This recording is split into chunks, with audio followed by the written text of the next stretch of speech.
Semakin berkelas, menembus batas kepuasan berkendara. All New Honda PCX, the ultimate excellence.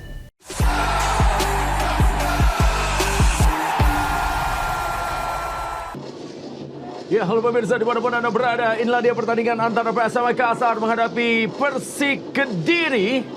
Dan pertandingan berlangsung di Stadion Gelora B.J. Habibie dan kick-off baru saja dilakukan. Tendangannya dalam eksekusi penalti yang dia dapatkan kali ini pemirsa. Tendangan yang sangat dingin sekali pemirsa dicetak oleh Yura Fernandez dan membuat skor. Sementara PSM Makassar unggul di Stadion Gelora B.J. Habibie. Dingin sekali. Penalti yang dilepaskan tentunya oleh Yuran Fernandez. Dan sementara kali ini sebuah peluang yang dimiliki oleh PSM Makassar. Oh, cutback yang baik sekali pemirsa. Ada peluang dengan serangan kosong dan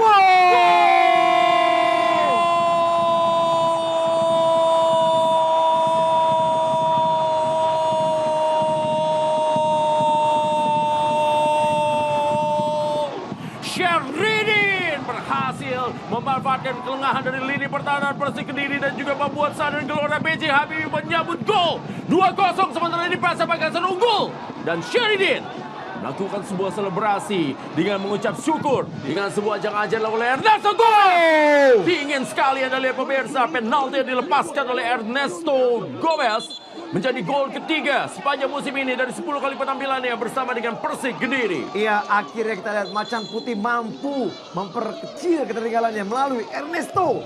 Kita lihat satu tendangan yang sangat-sangat dingin dan bam, plastik. Hampir sama seperti posisi Yuran di sebelah kanan gawang. Dan kita lihat bagaimana tadi Hilmansyah yang salah. Amankan kembali oleh para pemain dari PSM Makassar. Oh, Anda lihat 3 lawan 1 kali ini pemirsa. Luka Cumis melakukan solo run. Luka Cumis! Kill the game pemirsa. Sebuah counter attack dari Luka Cumis membuat skor menjadi 3-1. Dan ini menjadi sebuah gol yang tampaknya mengakhiri bagaimana perjuangan dari PSM Makassar untuk bisa menyamakan kedudukan. Dan gol kedua dari Luka Cumis gagal meraih poin tentunya di laga ini. Dan kemenangan didapatkan oleh PSM Makassar dengan skor 3-1. Kita kembali lagi pemirsa setelah pesan-pesan yang berikut ini.